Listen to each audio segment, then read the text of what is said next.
And now, from beyond our dimension, this is the JeffMara podcast. Here's Jeff. My guest is Andrew Radziewicz, also known as the psychic firefighter, who had a life-changing UFO encounter with 20 other witnesses, which led him to Dr. Stephen Greer to learn the CE5 method. Since then, he's had dozens of 100% peaceful interactions with UFOs and ETs, which we're going to talk about and more. Andrew, thank you for joining me and welcome. Thank you very much. Greetings from Melbourne, Australia, and I'm glad to finally connect with you and your audience. Well, we're excited to have you. Andrew, if you don't mind, let's start on the day that you had that life-changing UFO encounter and go from there. Sure. So I was in the U.S. Coast Guard, and this is in the late 90s, so 1999. People can remember all the way back then. Things were a lot different. This is pre-9/11. So I would say things in America overall were a little more relaxed. Definitely in the military, things were just different. So my job at the time, working on a boat, I was on the U.S. Coast Guard called a Durable, and it was out of St. Petersburg, Florida. I was 19 years old. I was a kid. I was just young, and I knew at that point I wasn't quite sure if I wanted to go to college, wasn't quite sure if I wanted to work full time. I just knew I had to do something, so I was like, all right, military is a decent option, get to travel, see things, and who knows what else. And yeah, a lot more came with that. So you're going to the summer of 99. And like I said, I'm stationed down in St. Petersburg, Florida. Our patrol area was the Gulf of Mexico and the Caribbean, and just past Florida. So just at the edge of Miami and the Key West and all the keys down there, we would patrol that region down there. And the patrols we went on were very secretive. So we wouldn't go out and tell people before we left. We wouldn't tell family or friends, hey, I'm going to this island or Curacao or wherever we're going. We would just go on missions, and we weren't allowed to tell anyone. And even when we were out at sea underway, we could communicate via email. Email just started then. It was just getting popular in the late 90s, where you could actually get emails on a boat out at sea. So we would get emails. Sometimes we were allowed phone calls. It was amazing, but we couldn't communicate exactly where we were. So I was patrolling in the Caribbean, that area, the Gulf of Mexico, and this is the summer, and we're out at sea, and it's late at night, so it's after midnight, and my job was to drive the boat, and you would take turns. About every half hour, you would drive the boat, or you would go onto the roof of the boat, the top side of the boat, which is what we called the flying bridge, okay? And then the bridge underneath it was kind of the command center. That's where the radar men were. That's where the officer on duty is, the OOD, we call it. That's where the person is driving the boat. So a brand new person out of boot camp, when they get to a boat, your job, you're going to be driving that boat. So it's a big responsibility. And then, like I said, every half hour, you go topside and you're by yourself. You have a pair of big binoculars. You have a pair of night vision goggles. And then you have an old school pair of binoculars around your neck. And about every 5 to 10 minutes, you want to scan the whole perimeter of the boat with all of your binoculars, the regular ones, the night vision ones, the ones around your neck. And then you do a scan of the sky and you report anything that you see. So yes, obviously, if you see planets and things in the sky like that, we're not worried about that. We're looking for anything that's moving, okay? So anything that's moving or anything that looks odd or out of the ordinary. So this one night, it's late, it's after midnight, the lone night watchman on the top of the boat. So I'm there and I'm scanning every few minutes.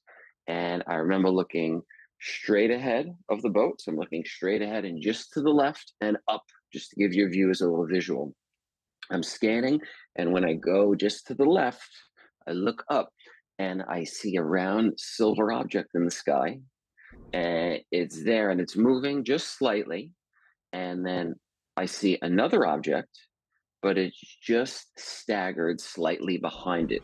So there's two objects, one slightly in front of the other one, and they're moving in sync with each other. So at the same rate of speed, it looks like they're moving at the same rate. Let me stop you one moment. This is with the night vision goggles? So I look with the night vision and with the regular binoculars. I could see it with both. With both, okay. So at first, when I detected it, it was with the night vision. But then I looked at my regular and I could see it. The night vision was better. There was definitely more detail. It was brighter. This is an old school, probably a first generation night vision. If your viewers, people listening know what that means. So we're talking the late 90s, not like the tech they have now. It's probably amazing, but you could see it. You could see something glowing, but with regular binoculars, okay, or the giant binoculars that we had there, you could see it clearer, okay? When you look at the night vision, it's very illuminated, yet with the night vision, everything is like green. You know what I mean? So you can't see the detail. So if I was looking through regular binoculars or with my naked eye, if I'm just looking, I could see a big object that looks silverish, whitish, glowing, pulsating, vibrating, okay? But at the moment, I'm thinking that's a satellite or that's something, right? We got to be able to identify this. So I call down below because the object is moving. So I'm thinking it's just a satellite. Yeah, blah, blah, blah. No big deal. So I call down. We have this tube, like literally old school military. We have a tube that you call down in and you call down what you see. So I said, oh, to the degree, the exact degree it was at and the location, the best I could. I see an object, two objects moving.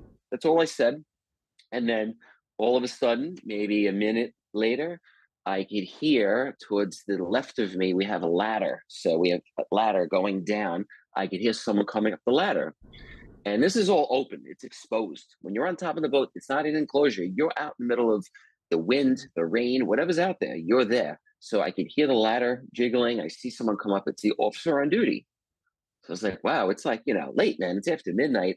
This guy comes up and he grabs the binoculars. He's looking and he's like, yeah, Andrew, we don't have anything on the radar. Like, that's interesting. I thought anything moving or anything that's out there would be on the radar. As far as I knew, as a 19-year-old kid, it should be detected. So I'm like, well, what do you think it is? He's like, oh, we don't know. We're trying to figure it out. So I'm thinking maybe there's a problem with the radar, right? Maybe there's a malfunction. I don't know. Well, next thing I know, one after the other personnel are coming up, other sailors, other officers, to now I look next to me, the captain of the boat comes up. So someone went after midnight and woke the captain of the boat up. So if you're doing that, it better be for something extremely important. The captain of the boat does not get woken up after midnight out on patrol unless there's a problem that we can't figure out. So he's up there. We're all looking, night vision, regular binoculars, big binoculars, naked eye. We're all just talking like, hey, you see that? You see that? Yeah. The objects keep moving, right? And now if an object moving, right, if it's a boat, plane, anything, if it crosses the front, which is the bow, they call it, of the boat, or the stern, which is the rear of the boat, if it crosses the front or back of the boat, they have to identify themselves, whatever the object is, because if they don't, we consider that as a possible threat. So there's no communication. There's nothing over. We have like an emergency station. I think it was back then, it might have been channel 10, but just there's always a channel in case a boater or someone in a plane or someone that's even in a private boat, if they have an issue, if there's an emergency, if something happens, if their boat stalls, they can go on the emergency broadcast channel on their ham radio or CV or whatever they have out there and say, hey, I got a problem. Can you help me? So just to check that the radios are working, whenever you're crossing the front or rear of a military vessel, you're going to identify yourself. Because if you don't, at least then back in the day, we had the legal right to engage. Now, engage, what does that mean? When that happens and you don't identify yourself, we would man, meaning we would have someone on the boat, the gunner's mate, go to the 25 caliber machine gun and the 50 caliber machine gun. And if you don't identify yourself, we had the right to shoot you because we take that as a possible threat. We don't know if that's a terrorist. We don't know if that's a drug runner. We don't know what's going on. So back in the day, pre 9/11, things were a little more lax. You could kind of, things were a little more wild cowboys and Indians type military. You know what I mean? I don't know if it's like that now, but it's very serious if you didn't do that. So they're not identifying themselves. Nothing's going on. And there's people up there. We're talking. There's about 20 of us, right? So it's a 72-person boat, 72 sailors total. There's about 20 people. I looked around. It's packed. There's about 20 of us up there looking, talking. I don't know how many were down below looking. I just knew who was up there with me actually looking. I'm looking around. We're talking. No one knows exactly what it is. No one's saying. It's just, we don't know what it is. So I'm not thinking at the time, UFO from Zeta Reticuli. That's not going through my head. I'm just thinking, we don't know what this is. Is this military? Is this a foreign adversary? Is this something, that's trying to observe us? I don't know at the time. Now I'm looking at this object, and I'd say roughly 10 minutes pass, 15 minutes pass. I don't know exactly. The time is a little fuzzy because I was so engaged with what was going on and also trying to do my job. And you have to keep working. So I had to keep looking at what was around me. It's not just because that one thing's there. Like, hey, what if something else is coming in from another angle? Okay. That didn't happen. I kept looking, monitoring, nothing's going on. So I'm still focusing on these objects, yet still doing my job and doing the perimeter scans. And I'm looking at these objects with my naked eye at this point, and I could see the two objects come together. And when they came together, it looked like either one was directly in front of the other one, or they literally came in together and solidified as one thing, which I think that's what happened, because it looked like they came together. And when they merged as one, I remember seeing this with my eyes. All of a sudden, boom, they were gone. No trail, no trace, no sound. The whole time it was silent. There was nothing. From what I saw from the distance I was at, I couldn't see any occupants or anything like that on board. I couldn't see that. But the two objects came together. There was no sound, nothing at all, no humming, no buzzing, nothing, no high strangeness like that. And when they came together, gone. It's like they evaporated, but there was nothing. There was no trace. There was no trail, no smoke, nothing. And I just remember looking at the officer next to me, and I'm like, holy crap, what was that? And everyone just kind of was like, wow, that's amazing. I waited around a few minutes. Everyone went down below. My shift, was ending to go back down and drive. So I had to finish doing the monitoring and then the scanning and go back down to drive. And I remember taking over driving and just relaying to the officer that was in charge of the person driving the boat and telling him that was amazing, what I saw, describing it. And then I remember the next morning, so like 6 hours later, you get off watch, you do the midnight to 4 a.m. At 4 a.m., you get off. And then at 10 in the morning, you can get up, and everyone around 9, 10 o'clock, you have like a roll call. Everyone gets together and talks. So I remember getting up in the morning thinking I'm going to get debriefed or something's going to happen, or I'm going to have to go into an office and fill out a statement or something. Nothing happened. Nothing like that ever happened. So that's why I'm telling you and your audience this story. If I was shook down or I was told, hey, don't ever talk about what you talked about, I wouldn't do that. I wouldn't violate that oath. And when I took an oath to serve and protect and do what I did, someone told me don't say something, and especially if I get shook down or whatever, but nothing like that happened. So I feel that that event, and then with everything else that happened later in my life, it was meant to happen, and I was meant to share this. Let me stop you for one moment. If you can guess, how high was the crafts? I guess were the crafts, because there's two of them. Yep. And what size do you think they were? Yeah, so I would say, if I had to exactly if I looked just to my left and up, if I look straight up at the zenith, which is the top point of the sky, right? And then you just say you have the sea level. So in between, right? That degree of in between would be what, like 45. What is that? 45? Yeah, I guess. Roughly, I would say. If I had to, it's a long time ago, but I remember looking just to the left. And then from the size that I saw, if I had to approximate how big it was, if it got closer, obviously it would have been much, much bigger. So if I had to say the size of it, it was probably the size of a football field. It's interesting because in the beginning you mentioned that you thought they were satellites. Yeah. Which to me suggests that they would be way up there. But Yeah. then, So yeah, I wasn't sure. Like I said, when I first started looking, and I remember thinking when I was looking through the night vision, I'm like, wow, these are these round balls. And I remember having this explained to me that if they were closer, the size would have been much, much, much, much bigger. So from what I saw from my vantage point, it looked round and circular and moving. But if it was closer, the object would have been significantly bigger. yeah, they might have been massive in size.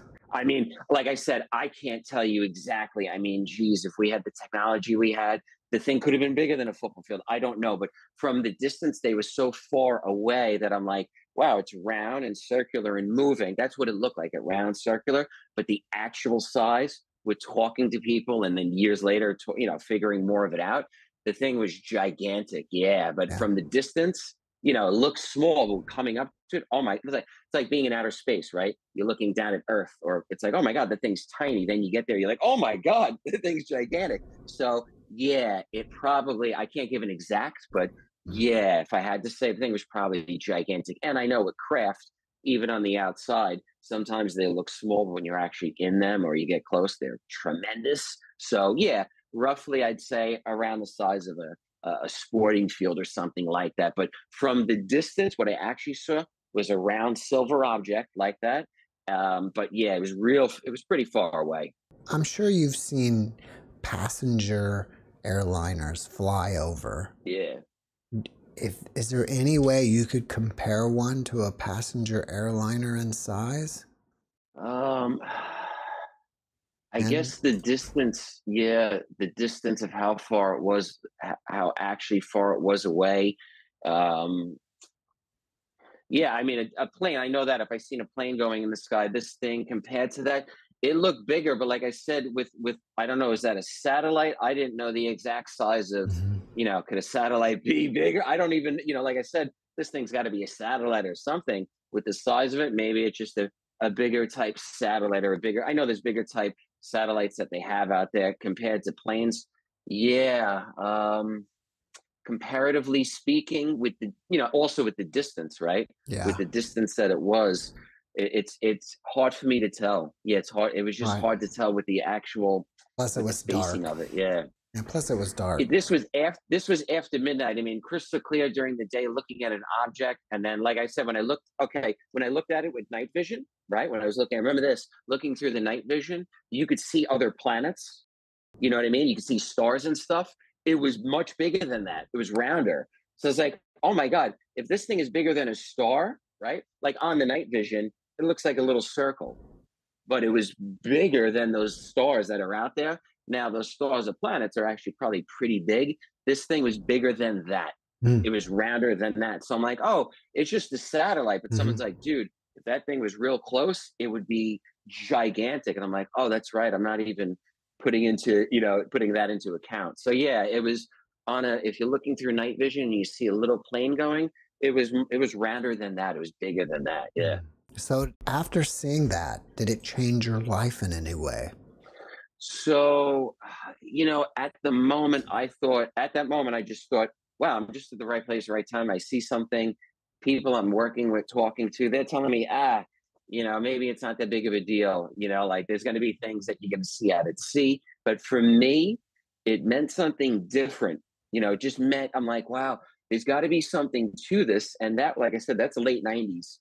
And it just happened to be, and I remember in May of 2001, there was a guy, Dr. Stephen Greer, that went to Washington and he did a presentation with all these ex-military people that claimed that they were involved with suppressing the truth about UFOs and sightings and contacts. So I was like, wow, I wonder if I can track this guy down, and not so much him, but I want to meet some of those military people that saw this, because maybe somebody saw what I saw or something like that. So eventually, it took till 2011, but I tracked down Dr. Stephen Greer and went on a CE5 expedition and met other people that had experienced this. And that's when a lot of it came together, that, wow, it wasn't just by chance. So from the time I saw that in the late 90s till 2011, I wasn't going out UFO hunting, nothing like that. I wasn't on social media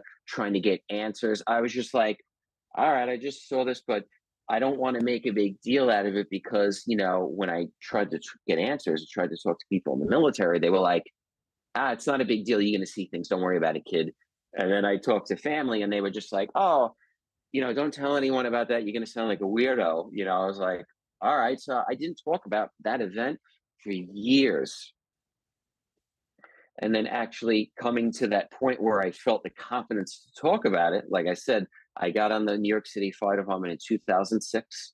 And for a couple of years, like I said, I wasn't searching or looking for that. And then 2011, I had the means to go travel to California and meet Dr. Greer. And that is when this all really started to change my life, Jeff, big time. Did you go out and have another visitation or sighting with Dr. Yeah. Greer? Yeah, you go for a week-long expedition, you learn meditation, you learn the C5 initiative, which is basically human-initiated contact with UFOs. So through meditation, you could proactively communicate with extraterrestrials, UFOs, the occupants on board. That's supposedly what Dr. Gray was claiming. And I'm like, all right, I don't know if I could do that, but I want to go meet some other people that have seen this stuff because I want to get some answers. I've always wondered what that was. And maybe there's some other military guys that have answers. So I flew out to the desert, and my partner at the time was a police officer in New York. So I was a firefighter. She was a police officer. We fly out there, and literally the first night we go out, we don't see anything. I just didn't. I'm like, I don't see anything. We're sitting, we're meditating. I don't see anything. I'm thinking, this is my fault. I'm not meditating. I'm not into this stuff that much. Maybe I'm doing something wrong. Well, when I got back to my hotel room that night, it all changed. I remember going to bed that night and I got woken up at 3 o'clock in the morning.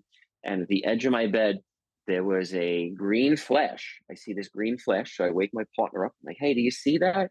And she's like, yeah. So I get up and I'm like, let me just see what that is. Now, we're in a hotel room in the desert in California, Borrego Springs, in the middle of nowhere.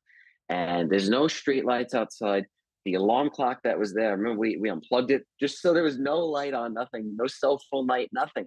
I didn't even have a cell phone light, nothing. So we're in the room, we're sitting, and this green flash is there. I get up, I go to the wall to see where it is. Now it's gone. So I was like, oh man. So I look all over, inside, outside. I can't see anything. I go back down, I sit down in bed, and all of a sudden, boom, the light reappears. It's this green little flash, like the light on the camera. It's at the edge of my bed, so about 7, 8 feet away, right on the wall.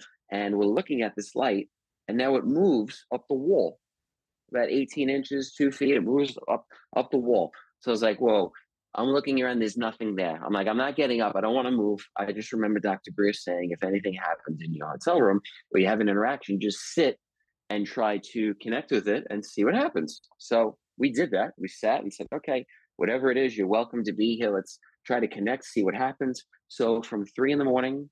until the sun came up, so 3 hours, 4 hours, right around there, this object stayed there. And about every 30 seconds to a minute, bang, it would flash. So we just sat, meditated. It felt very peaceful. And it felt like there was something big outside. That's just what it felt like. Like there was a bigger craft or a mothership or something, but I didn't get up to go look because I didn't want this thing to go away. So sunrise comes, we go back to the morning meeting room with Dr. Greer and his crew. And he says, does anyone have any experiences in the room last night? I raised my hand and explained. And he goes, what did you think that was? What do you think? I go, well, it felt like there was a bigger craft outside and this thing was in the room, just kind of like checking us out and make sure we didn't like freak out or anything. And he goes, exactly. Sometimes they'll come, you'll receive a download type experience, and it might be very subtle at first, but this usually can be the beginning of something that will come and it'll be more intense as time goes on. Well, from that moment on, so October of 2011, sitting in that room from that moment on, from broad daylight till today, literally every day of my life since then, when I have meditated or even not meditated, I've been able to have experiences where, even in broad daylight, just like that first time there, we're talking about this. During the day, I'm explaining this story, and us, meaning me and my partner and other people in the room, we're starting to see orbs and golden balls of light starting to float around the room in conscious 3D reality, not meditating, not out of body experience, not NDE, just, oh, do you see that? We're starting to see things moving in the room to at night seeing multicolored balls of light, orbs floating around at night, to physical craft at night, and literally people filming this, taking pictures of this. And this is 2011. So I didn't start photographing this, recording this till about 2017, because I didn't want to take pictures, videos, and come back home and argue with people about, blurry, fuzzy photos of things that I think are ETs or aliens or UFOs. And people on the internet or wherever are going to tell me you're crazy. They're just blobs. They're nothing, which is what I do with now. But it's all good. It's part of the journey. So at first, I was just very cautious about how I shared about this, because I knew it could affect my life greatly, being a New York City firefighter. And I didn't want that to get out with my career and being happy and having a great life as a firefighter and being very, very happy and successful with that. But eventually, things happen and the cat got out of the bag one day, which we'll get into down the road. So you said that this is still happening even today? Yeah. So to basically, I could talk about this for hours, but yes, just to give you a nice summary to really nail some points. So I come back from meeting Dr. Greer in October of 2011. He has a group all over the world, okay, like a contact group. Wherever you live, you can meet once a month for free. So his group one of the groups is in Albany, New York. So living in Long Island or New York City, no problem. I hop in my car, drive 3 hours, 4 hours to upstate New York near Albany. Met with a PhD named Dr. Marilyn Gawak. She still is around to this day. She's written a couple of amazing books. She is the group leader up near East Nassau, New York. We would go once a month and meet with about 20 to 30 people for free, nothing, no cost. Sit, meditate, same thing as Dr. Greer. Follow the same protocols. So coming back from Greer, we went to upstate New York, and I used to go there once a month with this group there. And we were having craft appear, beings appear. Most of the time, nothing on film or video. Nobody wanted their face on video. No one wanted. It was a very private thing. But even coming back to Long Island and living in New York City or Long Island or wherever I was, over time, I started taking pictures, videos. Now, when I film these pictures and videos, I wanted to make sure I wasn't crazy and just filming blobs or balls of light and just random nonsense. So I remember meeting a lady from Australia named Mary Rodwell, okay? And she asked me once, she goes, Andrew, I'd like to do a regression on you. And the reason she wanted to do a regression was because I was being interviewed once by a guy named Michael Harrell in November of 2017. And during the interview, he said, Andrew, you're turning blue. I go, what? He goes, look, turn the camera around. So I'm looking at the camera, reversed it, and he goes, you're changing the color blue. Leave the room and come back. Something's wrong. So I leave, I come back in the room, and I'm talking to him. And as I'm talking, I start to turn light blue, dark blue. It's wild. So he's like, hey, man, just keep talking. So I finished the interview. And after the interview, Mary Rodwell said, I'd like to do a regression on you. I said, okay. So she did. And she did it like this through a computer. And she said, Andrew, during the regression, you were changing color. You were turning blue. She said, that's impossible. I said, well, okay, what do I do with this? That sounds crazy. She goes, you need to find a geneticist or an immunologist. So I said, okay, and what? She goes, I think your DNA is being activated. You're activating junk DNA. So I was able to track down Dr. Gary Nolan from Stanford University and shared with him the video, the blue thing, all of that stuff. And basically he said to me, how the hell did you do that? He said, I know you're not faking that. What are you doing? I said, nothing. I'm just sharing my story. And as I was sharing this, something was going on with the computer. But even after the first interview I did, I went out and got another computer, and the same thing happened again. And he said, okay, he goes, in your brain, there's what we call the antenna. There's a brain inside the brain. And the antenna can get turned on through near-death experiences, out-of-body experiences, UFO contact. And we believe that basically people that are having a lot of experiences, a lot of contact, somehow the UFOs, the ETs, whatever they are, they're aware of people that have this antenna, okay? And the antenna can be two ways. So you could send out a signal to attract contact, and also you can receive and feel when the UFOs or the ETs or the craft are around. And he said, are you feeling that? I said, yeah, I can feel when something's outside my house. I tell my wife, my kids, or my girlfriend, or whatever at the time, I can feel when something's around. I grab a video camera, I go outside, bang, something is there. And how do I know this is real and just not nonsense? Well, I was just in a show on TV called Close Encounters Down Under here in Australia. Episode 4 I was in. It was on A&E and it was on Channel 7 here in Australia, where they took my footage, they analyzed it, and the national director of MUFON, Dr. Radziewicz, he said to me, that's the real thing. That's it. That's it. So, I said, I know, I don't have to argue with people. I don't want to argue about that. I know what I'm experiencing is genuine. I have the right intention, and that's what this is all about. When you go out with the right intention, you'll attract that stuff in return. And I have not had any negative experiences with this, because when I met Dr. Greer in 2011, he told me, as long as you have a peaceful, like a Zen mind, beginner's mind, like a childlike attitude towards this, that's what you'll attract in return. And that's all I've had through these experiences over these 13 years. I've just had peaceful encounters with this phenomena, just me personally. I've not had demons or anything negative, nothing like that at all. It's been very loving and peaceful. And like I said, I had this analyzed, which is good for people just starting or people that are skeptical or whatever. You got to look at that stuff and make sure it's the real thing. But the best contact and the best things I've ever seen in my life, Jeff, are when the camera's not rolling, or when I was in the military or things like that. I don't even want a camera around. I just want to sit there, enjoy that experience with somebody I love, a relative, my wife, my daughter, whatever, my kids, something like that. Because that experience, when you're there in the moment, I can't even put a word to it. It is unreal. And for me personally, it bridged and connected the gap for me between us as human beings, what happens when we die, and the afterlife. And just to tell you why am I bringing that up. So when my grandmother was alive in the 90s, I used to watch that show on TV, Unsolved Mysteries. And they had a ghost spirit episode on it around 1993. I was 13. And I remember watching the episode with my grandmother. And I said, Gram, when you go to heaven one day, can you come back and give me a sign? But like they do on TV, like an Unsolved Mystery, something really cool. I need to see something different to know that you're okay. And she looked at me and goes, yeah, I promise I will. Well, 18 years later, Gran passes away. I go meet Dr. Greer, right around that same time. My grandmother passed away in August, just before I met Greer. I meet Greer, I come back, and I go out to dinner with my mom, in town.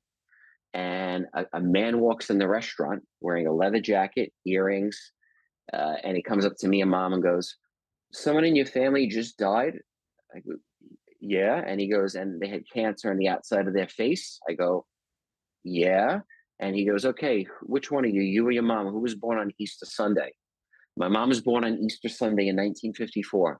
And there's no way this random stranger could have known that. The guy was a psychic medium from Long Island named Robert Hansen, who just happened to be at the restaurant me and Mom were in that night, and he was coming in to do a reading for the restaurant. So when this happened and this interaction happened, I was skeptical. I waited a year. I tracked the guy down, got another reading, and he let me record it, and I still have the reading. And at the end of the reading, he said to me, he goes, Andrew, you have the gift. I said, well, what are you talking about?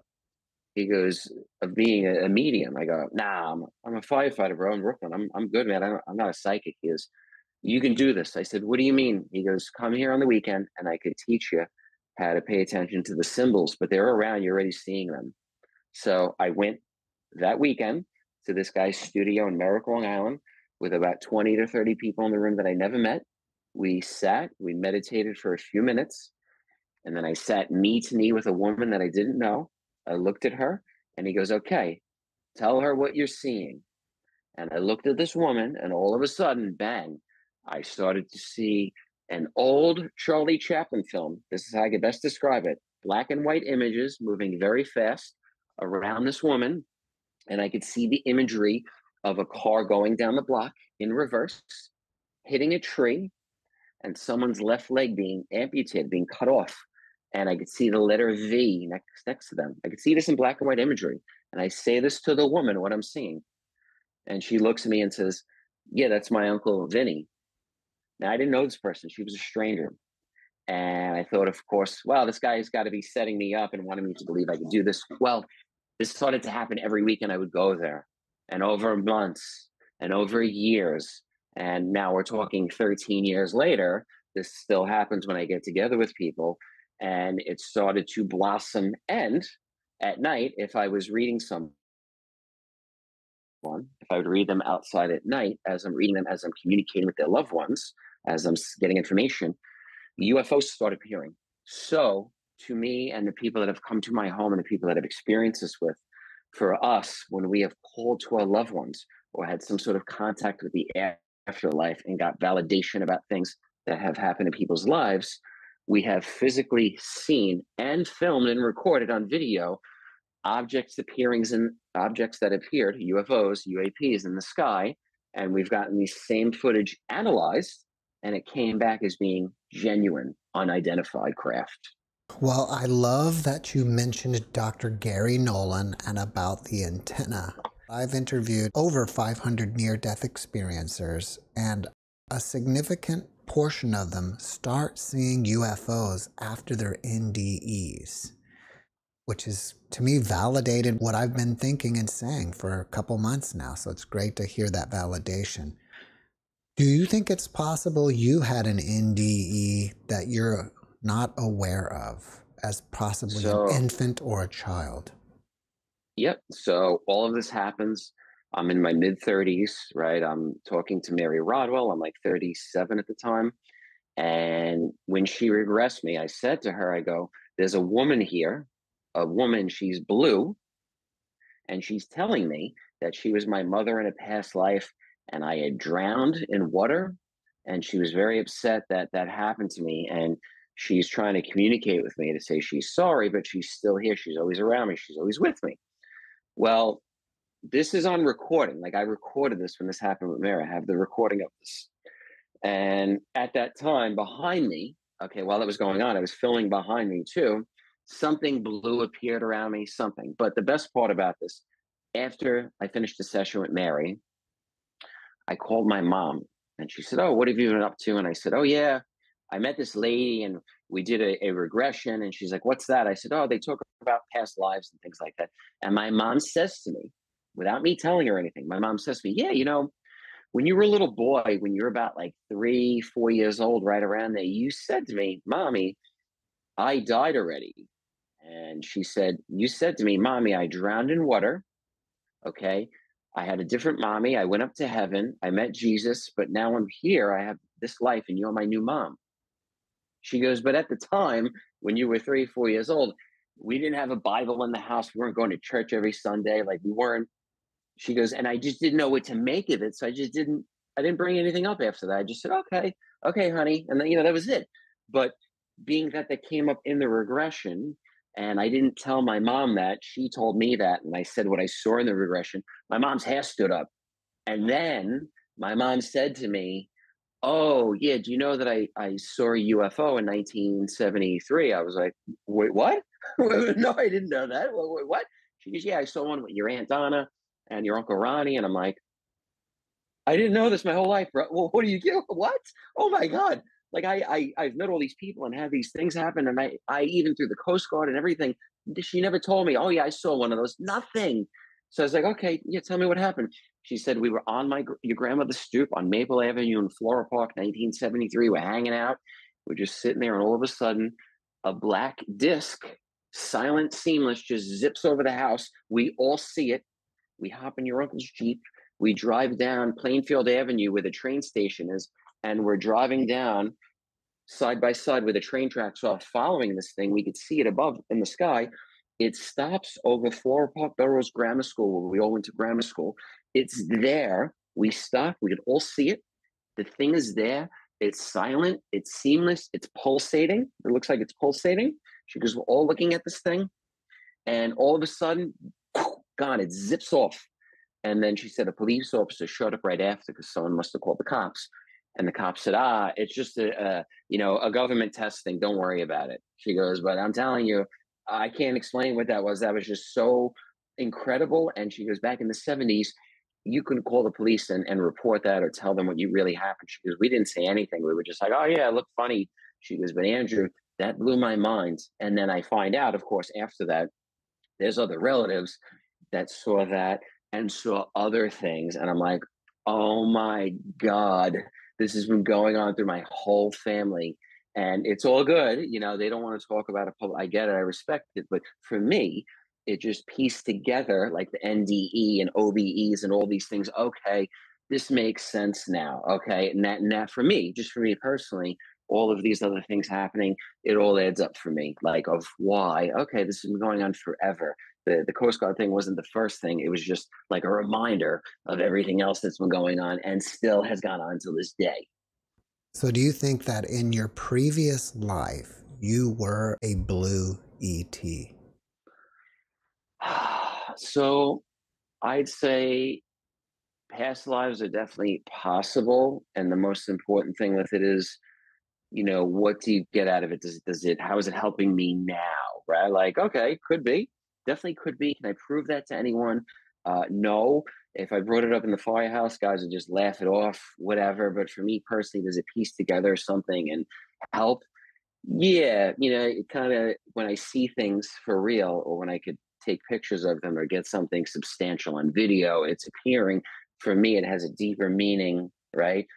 Because I have something, I have a memory now.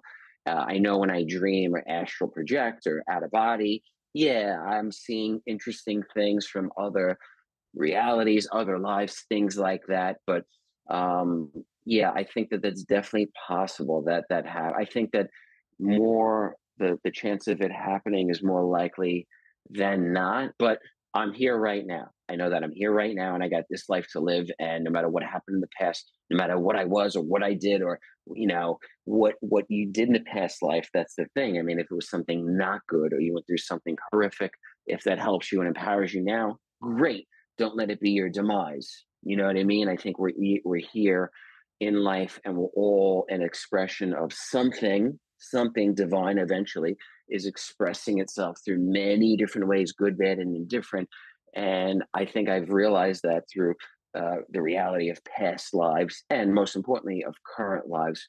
I think everyone here that's here, from what I've experienced being a firefighter to being a mortician, being a psychic medium, I have met all and indifferent and looking different and feeling different and everything. And it just shows me some people are just built a different hand. Some people only know certain things, and we're just having different experiences. No one really is better than anyone else.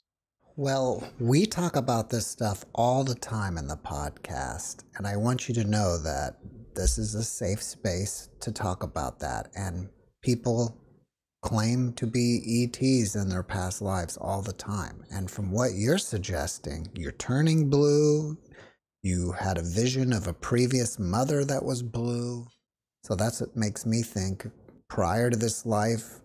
I mean, this is my own analysis, and I really don't like to analyze. I don't like to give my input, but I'm just saying that makes sense to me, and someone came to pay you a visit and remind you or check up on you on your first ET sighting.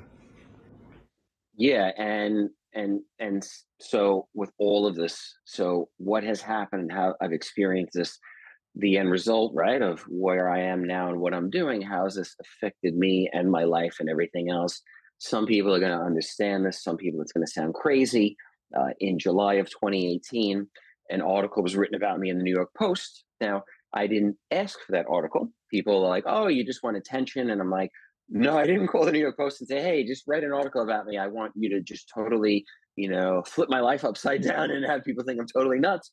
No, but I'm not doubting what's in there or what's said. Hey, if I've experienced something, hey, that's what happens when you channel, when you are in altered states, when you experience things, when you're out of body, when you're, you know, going to different dimensions and all these things, weird things are going to happen. Now, someone who hasn't experienced that, that might sound wacky, but with the way things have evolved and the way things have happened in life, I'm having a different conversation with people today about the things that I've experienced years ago than I did then. I couldn't talk about some things 20 years ago, 10 years ago, that now, oh, neighbors, friends, family, messaging me, reaching me out. Oh, hey, what do you think about disclosure and the Pentagon? And they're talking about it. It must be real now. It must be real.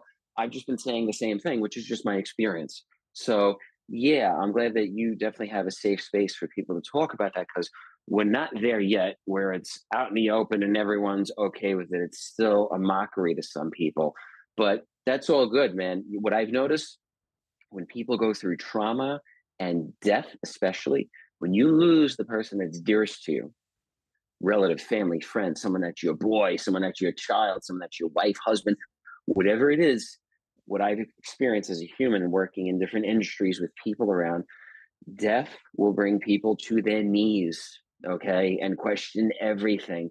And the same people that made fun of me or doubted things, some of those same people have been reaching out to me 10 years later saying, oh my God, man, can we talk? You need to tell me everything. I'm sorry about what I said. I said, I don't care. It's all good, man.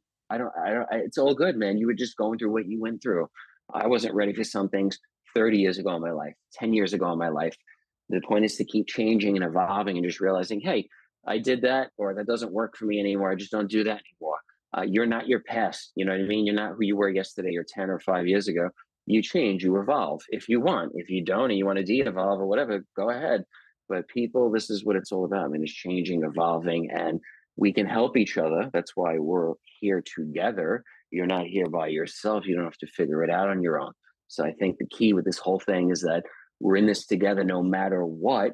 So if we could be somewhat friendly or at least accepting and manageable of each other, maybe we could figure some things out. But if we block, run away, or try to silence or, whatever each other, we're not going to get anywhere.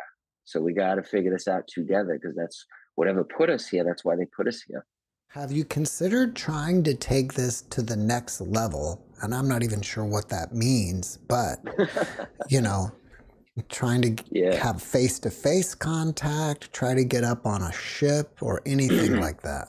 So some experiences I've had when a craft comes and I've tried to get closer to it, it moves away. So I know experiences. I know some other people, like my friend Chris Bledsoe.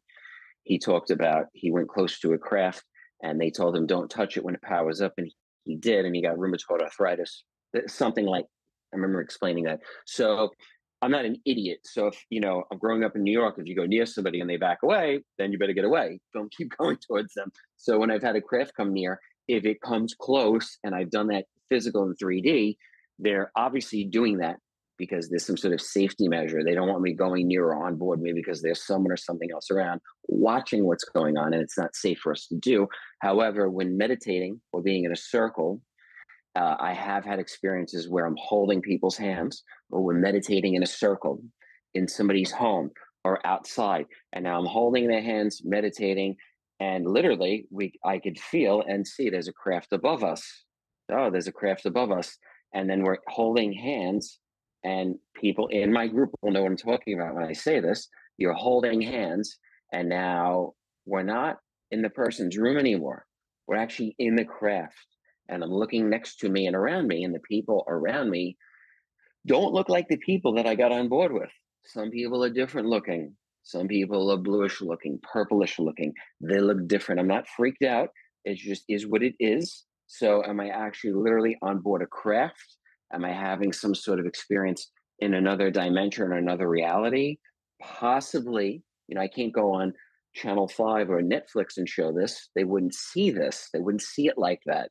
So the next level for me is, which I have been doing, is I have invited others and other people here with their own equipment to come film the encounters and experiences and actually show people what's going on. I've done projects on TV, and I have other ones that I'm doing as well for that next level. And for me, the next level is bringing this out to mainstream.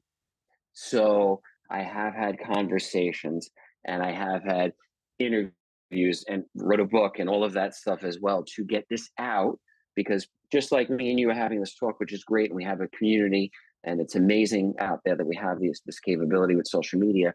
There are people in the mainstream that are into this, that have reached out to me, and we have talked about this, and we can have that talk. So when the timing is right, which we're developing that stuff right now, we will be able to have that conversation. And just like anything, not everyone's going to care.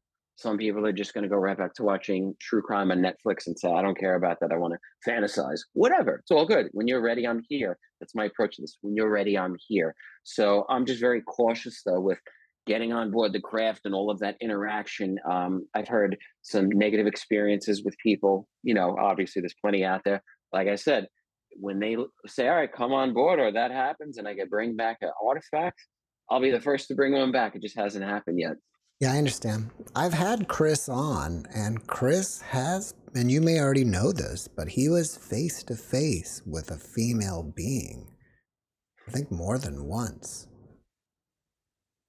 Yeah. Yeah. I have had some interactions with different types of beings. I've taken photos. Okay. It will appear when it's here. It's interesting. It looks like something is pulsating, vibrating, or literally shaking. A lot of times it comes through looking like a black shadow. Okay. It's interesting. They will come. And when they appear, I'm meditating. I'll see a craft in the distance. I'll meditate and say, okay, come closer, show yourself. And if there's a camera rolling or something there, as it gets closer, it'll look like either something pulsating, vibrating, or a shadow. Could be different colors. And I'm like, why don't they just come and take a physical appearance, and they look like us? And they have expressed to me that they can only hold their vibration here on planet Earth for a short period of time because of the environment, the toxins and things in the environment. It's like us going to Mars or off planet. We wouldn't be able to appear there like this. The environment would probably kill us. We need to be in a spacesuit. So when they come here, sometimes they only show themselves very quick. Or I know Chris has some photos of a blackish apparition type looking thing that he says is an ET. Yes, it is like that. It doesn't look like, us. At least I don't have any on photo or video that look like us that are from Zeta Reticuli. Not yet, but maybe, maybe in the future that can be something. I've heard a lot of interesting stories that possibly they walk among us, and some of us are them. Yeah, I think we're all here from somewhere else and possibly got seated here, and we are them, in a mix. It's like they are us and we are them. We're just kind of distant cousins. Now, you've said Zeta Reticuli twice. Does that mean that you've had some kind of download that you bring that up, or is that just a coincidence? I bring that up because it's a very common one people identify with.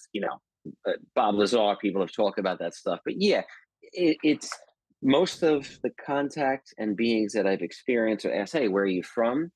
They will say the same thing, here. I'm like, what do you mean? They're like, we live right here. Like, in the earth? Yeah. And I have seen, while meditating or being near water, things come out of the ocean, whether they be craft or energetic type things, literally pop up out of the water and then go back in at some point. So, and there's videos out there too, people have, faked, and then there's genuine ones out there too of things like that. So I feel, based on my experience, yeah, that they're coming from right here, that they just live underground. And yes, there's definitely ones that have come at some point from somewhere else, but I think it's much more simpler than that. They're right here, that you don't have to go anywhere, but they're right here.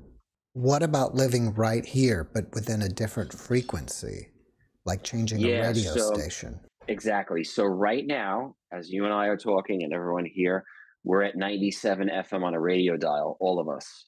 And then we meditate, right, or do CE5. And now I move up from 97 to 98 FM. And then there's some beings, or our relatives, our loved ones, are at 99 FM. They're in heaven or wherever. They see us, they're aware, hey, they're meditating, they're trying to connect. Boom. They drop down from 98 to 99 to 98. We go up from 97 to 98. Boom. We could see each other. When it's done, we just adjust our frequency back down to this. They go back to there. And yeah, maybe there's some that are always here at 98. They're at that frequency, or they can easily drop down. Yeah, I definitely think for me, that's the easiest way to describe it. It's like a radio dial, and just that radio adjusting to that frequency. So do you think that they're all benevolent? Well, I know this for sure. I know that all humans are not. Yeah.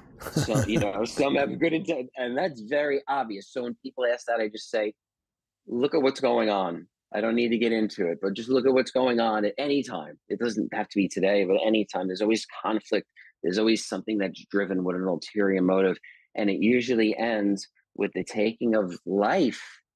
I mean, for me personally, that's just wow. Oh my God, we got a long way to go until we get to that point to have that universal peace. Because anything that's out there in the cosmos, right? And if it's older, 500 years more advanced, 50 years more advanced, anything, if it evolves, if it is still going, that means they have moved past that point that they have to annihilate each other. They have to nuke each other, because if they didn't, they wouldn't exist. So if they do exist and they've made it past that point, that means at some point they've put the guns down. They've found a way to live or coexist without going to that extreme. So I don't know if they'll ever, intervene right now. But I think that if we got to a point that if we might end society or the cosmos or really affect, other realities, yeah, they would have to intervene, but they don't want to. They just want to see us grow and move past that point, because in the end, for something to exist, right, overall, it's going to have to live. So, and it's going to have to realize I don't have to kill that thing. I could respect that thing. It's not me over you, it's me with you, and we both get to have this same experience. You have yours, I have mine. So are they all good or bad? I just know the experiences I've had have been what I would consider peaceful. And I know people that have had negative ones, or what they thought were negative ones, or experiences that were portrayed as negative, like Travis Walton, Fire in the Sky, that movie they portrayed as an abduction movie. If you hear him talk, he says, no, I actually had a peaceful experience. And Dr. Greer told Travis Walton that what he feels happened was he got too close to the craft. He got electrocuted or had something happen where he almost died. The beings brought him on board and saved his life. And Travis said, yeah, that makes more sense of what had happened than this poking and prodding and doomsday type thing. So I'm very skeptical when I hear stories. And also, Jeff, I'm telling you, I've had peaceful experiences. I'm telling you what I experienced. That's it. I have had people, okay, filmmakers, people in Hollywood reach out to me and say, are you sure you've never had anything negative happen? I said, yeah, I'm pretty sure I would tell you. What about if you get regressed and blah, blah, blah? I said, no, I haven't had anything bad happen. And basically what they were trying to say was, if you've had a negative experience, we could make a movie out of your life. Are you sure? I was like, they're like, no, because that's what people want to see. I was like, no, no, no, no, no, no, no. And I know Chris Bledsoe, his son Ryan, has spoken. Supposedly they had signed like a 10-year deal with Jordan Peele that made the movie Nope. And they were trying to make their family story into a negative type evil ET experience. Ryan spoke about this on a podcast. So I was like, wow, that's crazy. I mean, you either experience something or you haven't, to turn it into something doomsday, end of the world. If it's not, why do that? You know what I mean? So I'm skeptical when I see movies that are just based on true events. How true is it? I had a problem telling my story, like I just told you, because some people said to me, oh, it's not scary enough. I was like,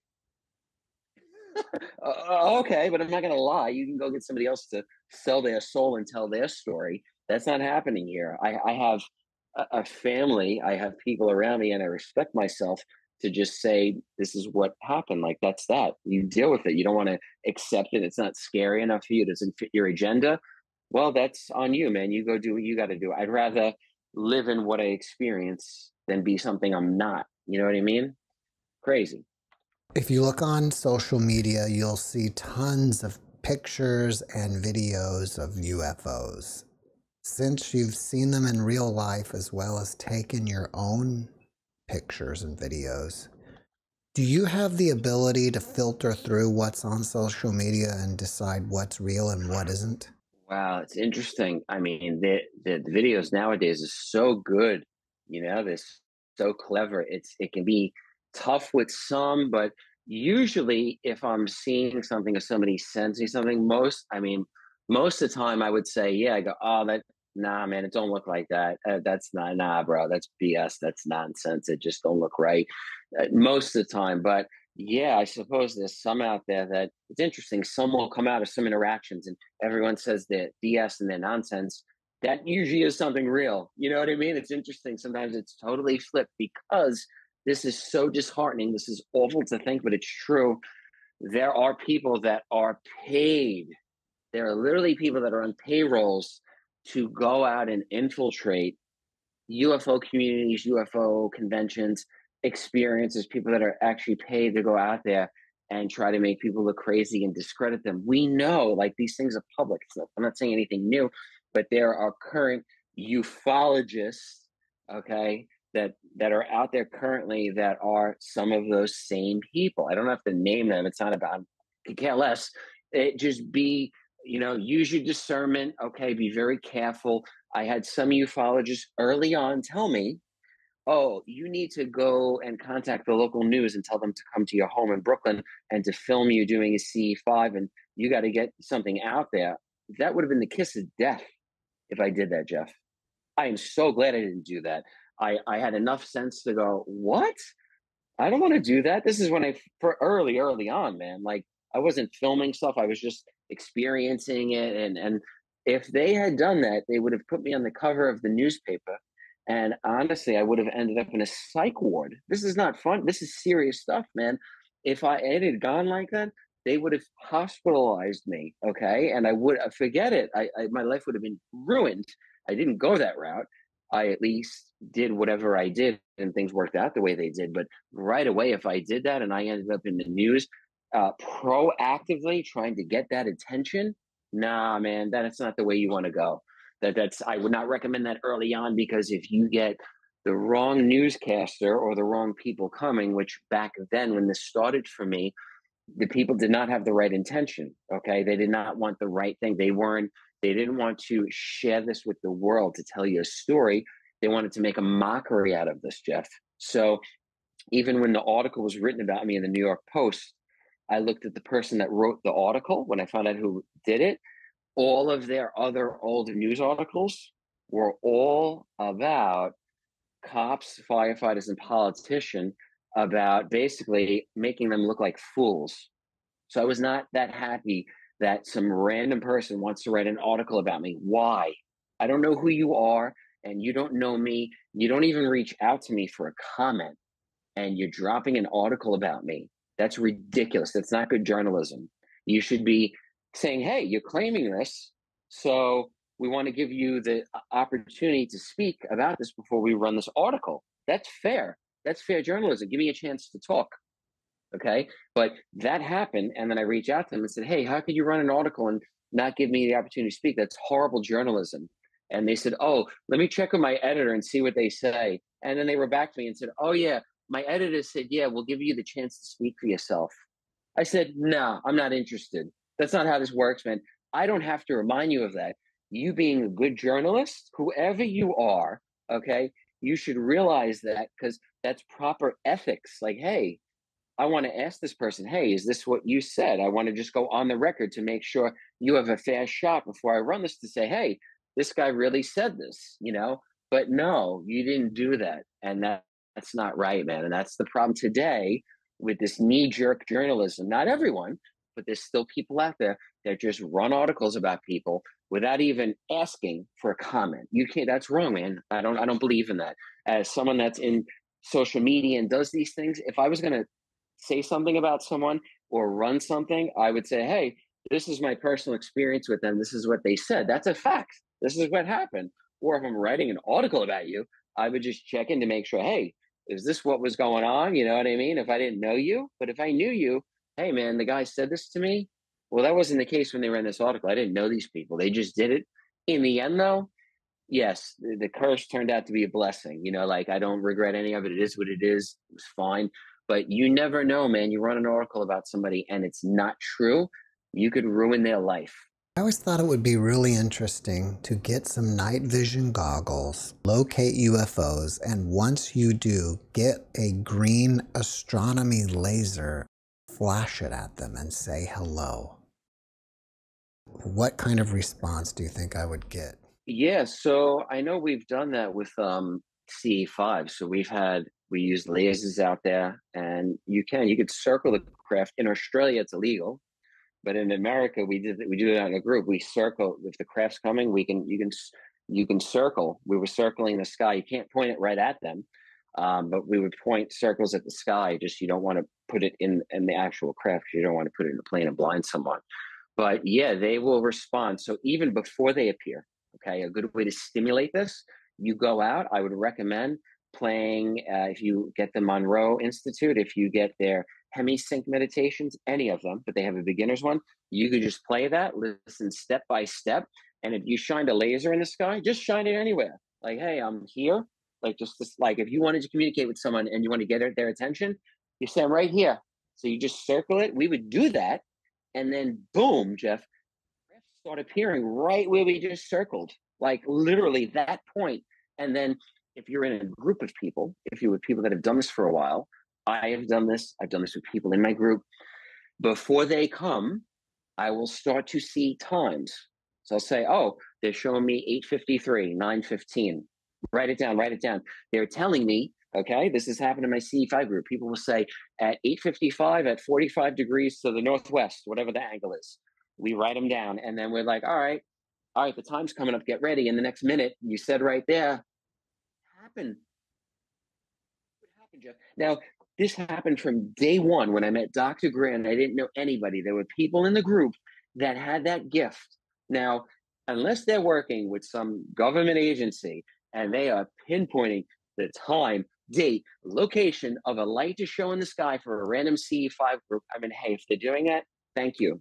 I say to people, listen, some people say, oh, what if you find out in the end that this is all humans? I said, if I find out in the end that all of this and everything in my life, every single thing, the craft, the lights in the sky, the souls on the other side is just some computer program or some human thing, thank you. It was the coolest life anyway.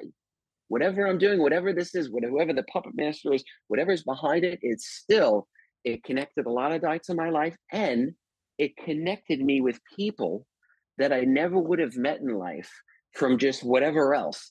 This phenomena has connected me with my wife. I have a daughter because of it. I have a family because of it. I'm writing a book because of it. I have met the most incredible people because of this phenomena and because of being a medium that, hey, man, there's no turning back, but I wouldn't trade it for anything. So whoever or whatever is responsible from this, if it's some CIA program, awesome. Thank you. Keep it going, man. This is amazing. Thank you. Are you still in contact with Dr. Greer? So I have communicated with his wife. She's easier to get in touch with than him. His wife, Emily, is lovely. If I need something or I've reached out, yeah. I've been in Australia, so I haven't seen Stephen. But when I go back to America, I'm coming back to America in 2024 to film a TV series. When I come back, I'm going to get together with Stephen in person, do another CE5, wherever he's doing one, wherever, it doesn't matter. And a bunch of other people that I've met along the way and done CE5 with. Like I said, I have a CE5 group that has taken off. One person in the group you might know of, he has a very big podcast and following called Engaging the Phenomena. So James Iandoli, he has got a very big following and he's big in the UFO community. I met him at Greer's expedition in California, but he's from Westchester, New York. And we have been friends since 2011 and have seen, oh my God, an enormous amount of craft and contact together. Amazing. I'm getting more and more guests that are filming UFOs and or having contact. In my opinion, with the amount of contact increasing, something big is going to happen soon, at least in some sort of disclosure. Probably the ETs disclosing themselves. What do you think?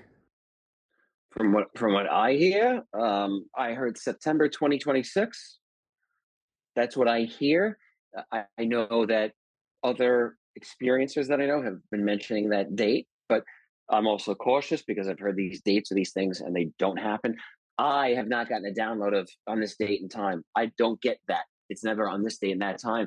It's usually when it's right about to be there, like it's happening, like boom, it's coming, meaning in the next 24 hours like that. So if that happens, I will definitely let everyone know. But in the future and all those things, those are bendable. Reality is bendable right now. So I don't know if that mass event is going to come in September 2026, but there are experiences out there that are talking that date in particular. It's possible. Hey, I think that we're going to have a lot of changes between now and then that are going to prepare us for that.